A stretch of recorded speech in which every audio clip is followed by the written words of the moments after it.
श्री गणेशाय नमः.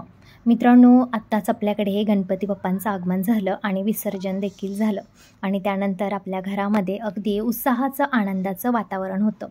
पण शेवटचा दिवस म्हणजे विसर्जनाचा क्षण मनाला अगदी भावूक करून जातो. कारण की आपल्याकडे एवढे 4 दिवस, 5 दिवस, 10 दिवस जेव्हा गणपती राहून जातात, तेव्हा आपल्या घरी आपल्या एक कोणतरी एखादा पाहुणा किंवा आपल्याच घरातला कोणतरी एखादा जवळचा आपला माणूस आपल्याला सोडून लांब गेल्यासारखं वाटत असतं. आणि आपण गणपती बाप्पांचं विसर्जन हे अगदी भावूक मनाने करत असतो. त्यांना निरोप देत असतो, पुढच्या वर्षी लवकर या असं देखील सांगत असतो. विसर्जनाचा मंत्र असेल, विसर्जनाची योग्य पद्धत असेल, हे सगळं काही आपण व्यवस्थित करून अगदी बाप्पाला निरोप देत असतो.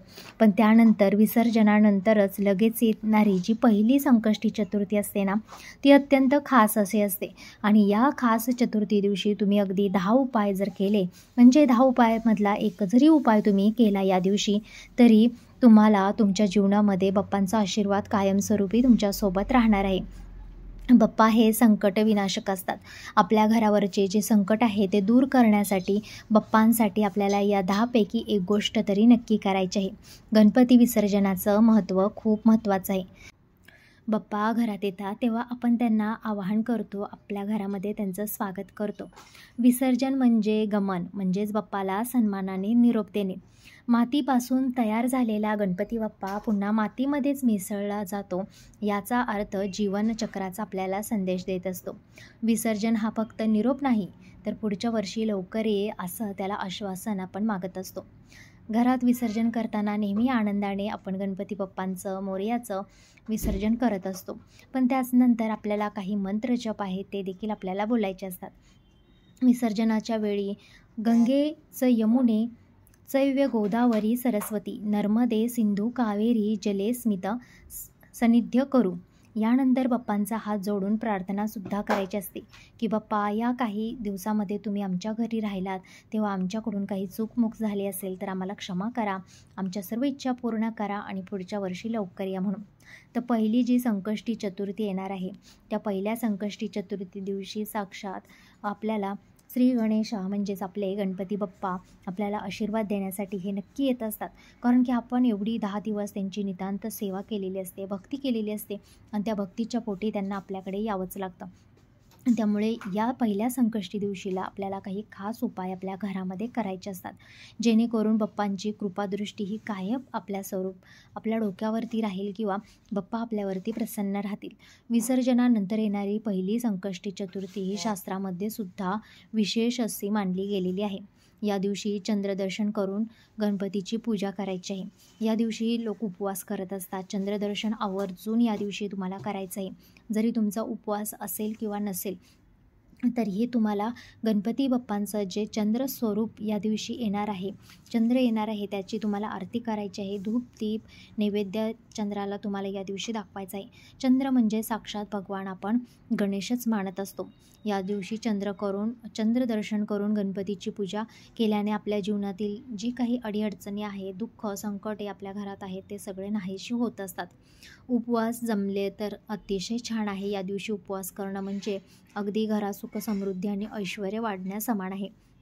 त्यानंतर या दिवशी तुम्हाला कथा ऐकायची आहे.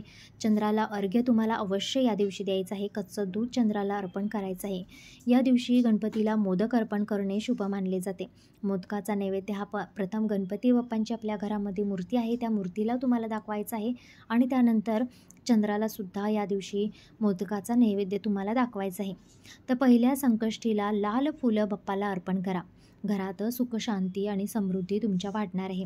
पहिल्या संकष्टी आता चतुर्थी जी येणार आहे आपल्या गणेश उत्सवानंतर, त्या दिवशी तुम्हाला लाल फूल जरी फक्त तुम्ही बाप्पाला अर्पण केल्याने तुमची मनोकामना सांगितली तरी तुमची मनोकामना ही लवकरात लवकर पूर्ण होणार आहे.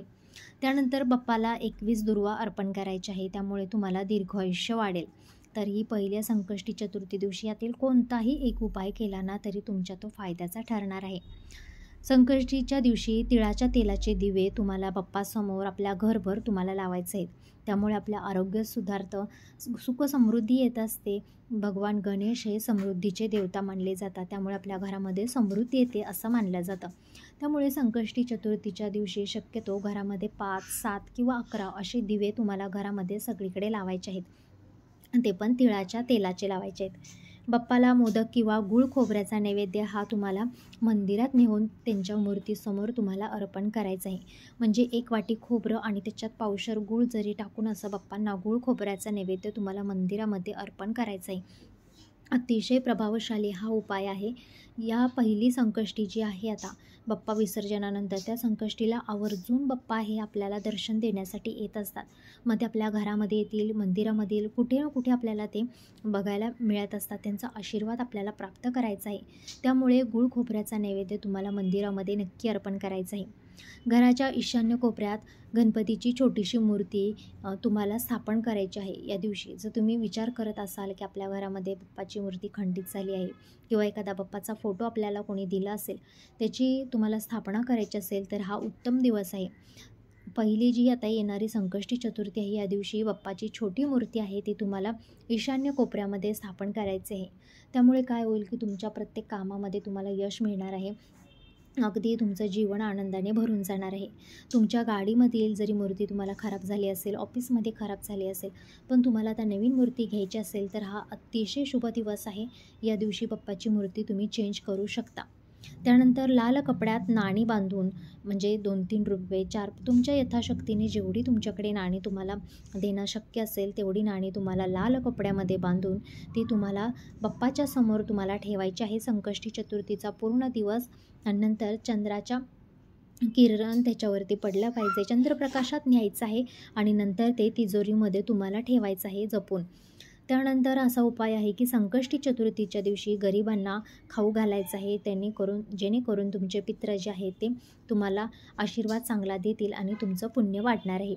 उपाय नंबर 8वा आहे की गणपतीला दुर्वा अर्पण करून ओम ग गणपते नमः या मंत्राचा 108 वेळा तुम्हाला जप करायचा आहे. त्यामुळे तुमचे सगळे संकटे दूर होतील. शक्य झाल्यास तुमच्या इथून चंद्र दिसत असेल तर चंद्राच्या समोर उभं राहून सुद्धा हा मंत्र तुम्ही जर बोललात तर अतिशय उत्तम आहे. उपाय नंबर 9वा म्हणजे संकष्ट चतुर्थीला मुलांना दूध किंवा फळं दान करायचे आहेत. घरामधील जी मुलं असतात आपल्या आजूबाजूला राहणारी, ती 7 किंवा 5, 11, 21 अशी मुलं तुम्हाला बोलवायची आहेत आणि त्या मुलांना दूध, फळं तुम्हाला दान करायचं आहे.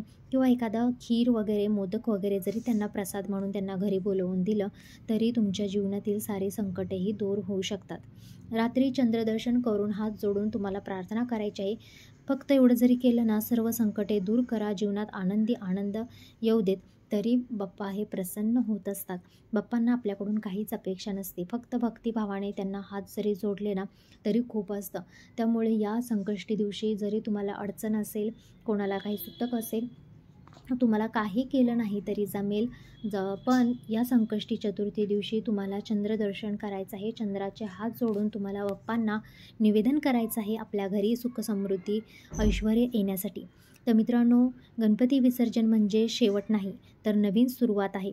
विसर्जनचे मंत्राने बाप्पाला निरोप द्यावा. पहिली संकष्टी न विसरता उपवास, पूजा करावी आणि वरील 10 पैकी 1 जरी उपाय तुम्ही केला तरी तुमच्या घरात आनंद समृद्धी वाढणार आहे. तर बोला गणपती बाप्पा मोरया, पुढच्या वर्षी लवकर या. अजून माहिती तुम्हाला हवी असेल मला कमेंटमध्ये नक्की सांगा. अजून उपाय हवे असतील तर कमेंटमध्ये नक्की सांगा. माहिती आवडली असेल तर आपल्या व्हिडिओला एक लाईक नक्की करा, चॅनेलला सबस्क्राईब करा आणि ही माहिती अजून लोकांपर्यंत पाठवा. धन्यवाद.